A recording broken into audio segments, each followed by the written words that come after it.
Ma prochaine invitée est une vedette de la scène littéraire québécoise.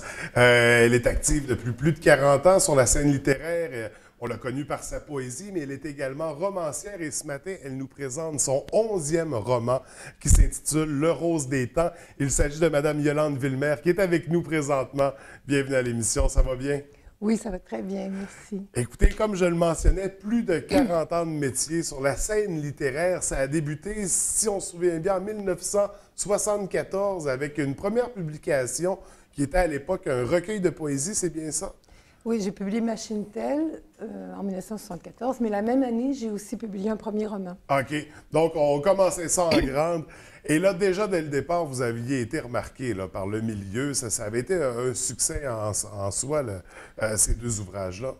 C'est-à-dire qu'à l'époque, on n'était pas très nombreux non plus à publier. Donc, j'avais des entrevues télé, j'avais toutes sortes de choses, même juste pour même le recueil de poésie. Et puis, j'ai surtout été remarquée un peu plus tard, en 1980, avec La vie en prose, avec lequel j'ai remporté le prix des jeunes écrivains. Oui.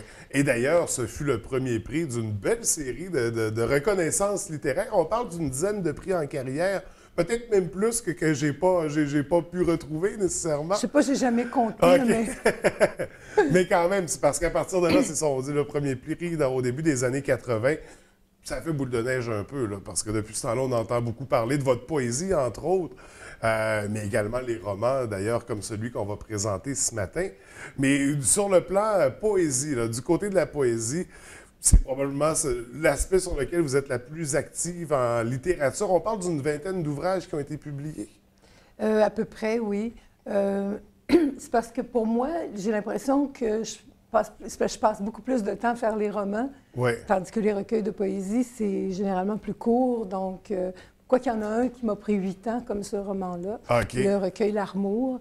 Moi, je fais beaucoup de lectures de poésie, on ne dirait pas avec la voix que j'ai ce matin, là, mais... Parce que là, il faut le dire, on sort du Salon du Livre. Du Salon du Livre, et j'ai parlé beaucoup. Évidemment, on jase beaucoup dans les salons du livre, alors là, j'ai plus de voix. Mais je fais beaucoup de lectures publiques et j'aime beaucoup ça. Et j'ai vécu une soirée formidable, une soirée de poésie à la microbrasserie de Saint-Gédéon-sur-le-Lac, avec plusieurs jeunes poètes et romanciers de la région. Et c'était extraordinaire. C'était une ambiance merveilleuse avec un merveilleux musicien, Pascal Beaulieu, qui nous écoutait de façon formidable et qui faisait des ponctuations sonores. Et c'était un vrai bonheur. Hein? C'est des gens que je ne connaissais pas, je ne connaissais personne, mais à la fin, on se connaissait tous. Oui, c'était merveilleux. La poésie, tandis que l'écriture de romans, c'est beaucoup plus solitaire. Hein? Et on a moins d'occasions de rencontrer d'autres auteurs, sinon dans les salons du livre, et là, on en profite. Oui. Et là, ça a été le cas pour vous, c'est ça, ça a été une belle participation d'ailleurs. Et là, ce qui va nous amener à présenter ce matin le 11e roman que vous nous suggérez, Le Rose des temps. Vous avez dit un peu plus tôt que ça vous a pris 8 ans de l'écrire. Oui.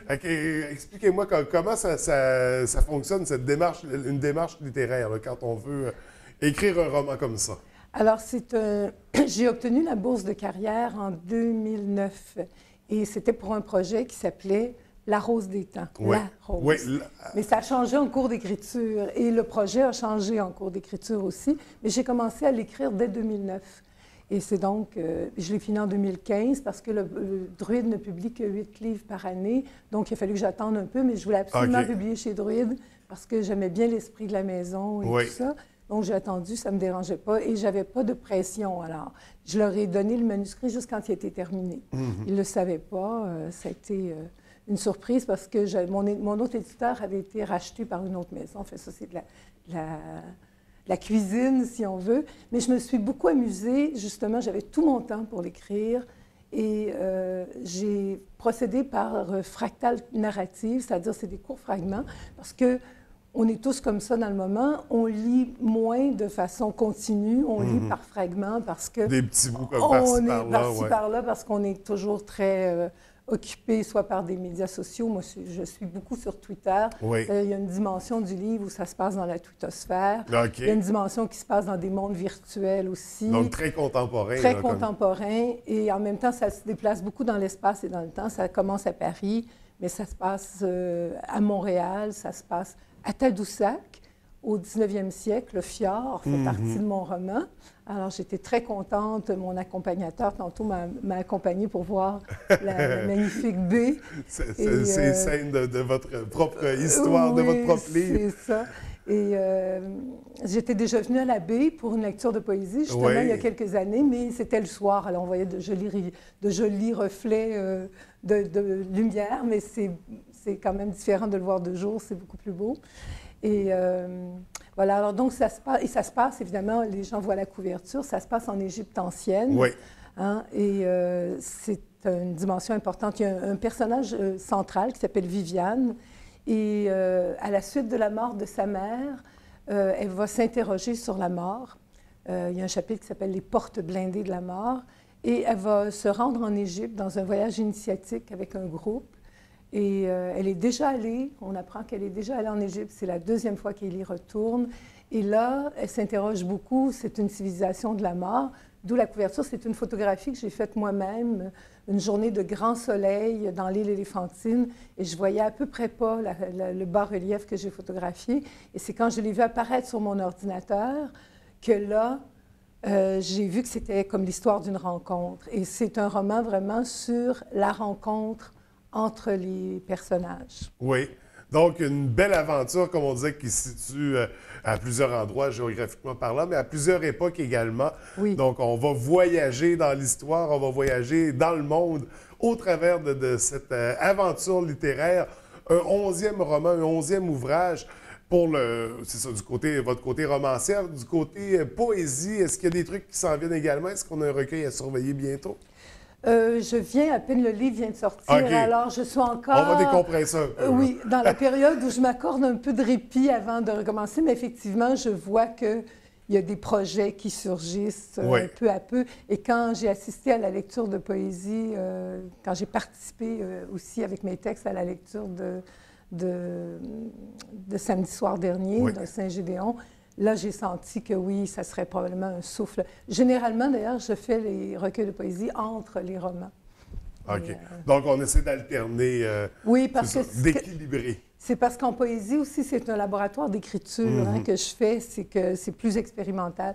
Quoiqu'évidemment, je transporte aussi ce souci pour le langage dans les livres. Et je me suis beaucoup amusée à soutenir le lecteur dans sa lecture. Moi, j'ai écrit des milliers de fractales et j'ai réduit ça à 500 pages, qui est quand même assez considérable, mais ça se lit facilement parce que j'ai toujours ménagé des suspens pour le lecteur. Qu'est-ce qui va arriver avec cette femme de Tadoussac? Tout d'un coup, elle disparaît. Oups, ça revient vers la fin. Et je fais parfois des disjoncteurs, c'est-à-dire c'est des moments où quand ça peut devenir troublant pour le lecteur, parce qu'il y a plusieurs personnages qui peuvent être un peu semblables, et là, tout d'un coup, je fais un disjoncteur où là, j'éclaircis la situation. Il y en a plusieurs qui sont comiques, d'ailleurs, parce que je pense que l'humour est très important aussi pour que le lecteur s'amuse à la lire. Et moi, j'ai eu beaucoup de plaisir à l'écrire. Ça m'a beaucoup intéressée d'écrire ça. Et je me suis arrangée aussi pour partager ce plaisir avec le lecteur. Et donc, les gens auront beaucoup de plaisir à découvrir ce roman-là. Donc, on rappelle Le Rose des Temps, donc qui est déjà disponible en librairie. On peut se le procurer, plonger là-dedans, puis en profiter pour redécouvrir toutes vos œuvres littéraires. Ah, vous êtes bienvenus, bien de la sûr. poésie au roman, puis il y a même d'autres types. On a même des recueils de nouvelles au travers de ça. Non, j'ai fait quelques nouvelles, mais j'ai pas fait de recueil de nouvelles. OK, c'est bon. Mais j'ai écrit pour la radio. Oui.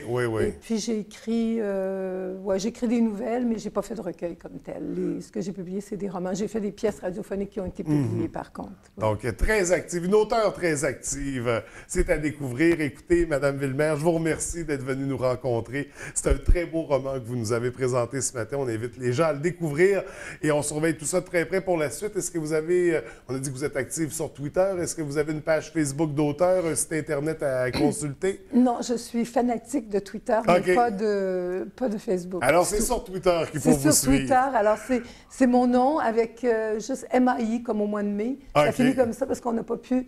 Je ne pouvais pas ajouter le RE, c'était trop long. Voilà. Donc, on va vous rejoindre sur Twitter pour vous suivre. Ça me fera plaisir. Je vous remercie d'être venu nous rencontrer, merci, vraiment. Puis j'espère qu'on se reverra peut-être pour un 12e roman. Oh, ben, probablement. Merci beaucoup. Merci, François.